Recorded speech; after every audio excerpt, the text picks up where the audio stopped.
Empezó con una búsqueda como muy personal de los lugares donde había vivido mi papá de chico.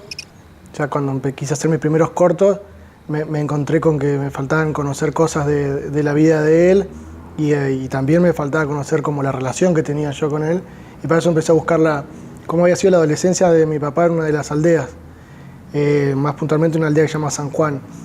Y de ese mundo, de esa como rutina de los chicos que todavía vivían ahí o de la gente que vivía ahí todavía, fueron apareciendo como una serie de imágenes que al principio pensé que eran solo como imágenes como muy puntuales de ese momento, pero que después no, me di cuenta que como que me seguían, no podía como dejar como que se habían como impregnado como casi en el cuerpo, digamos, ¿no?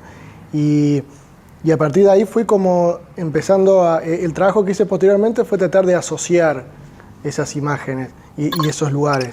Por el principio aparecían como muy desordenadamente y de alguna forma lo que estoy haciendo ahora es como tratar de sacar como alguna conclusión de todo ese espacio y todo ese tiempo que como que me interesaba como capturar, pero que no tenía a ciencia cierta una idea muy clara de lo que era. Eran como situaciones, eran momentos y eran sobre todo como espacios que volvía como yo a interpretarlo y siempre pensando, ¿no?, cómo había sido la vida de él transitando esos lugares y qué posibles historias lo habían rodeado, ¿no? Y cuando recién yo pensaba que estaba entablando como una comunicación con él, fallece, así que yo tenía 19 años, 18 años y todavía estaba como recién empezaba como a hablar con él.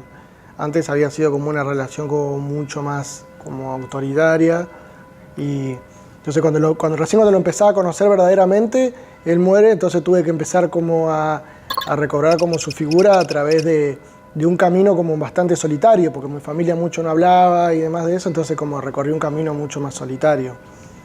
Y siempre me imaginé que mi idea para mí era como trazar como una postal o un cuadro de esos lugares. Poder retratarlo lo más fiel posible a eso. Que para mí los cortos o la película tenía que ser eso, como si yo a alguien le entregaría una postal, ¿no?, este es mi lugar donde vivo y que tenga como esa forma inclusive todo. Entonces a partir de esa postal uno puede ver o interpretar o imaginarse como el resto, pero tenía que tener esa forma. Entonces fue un camino transitando hacia encontrar como cuáles eran las postales de mi lugar.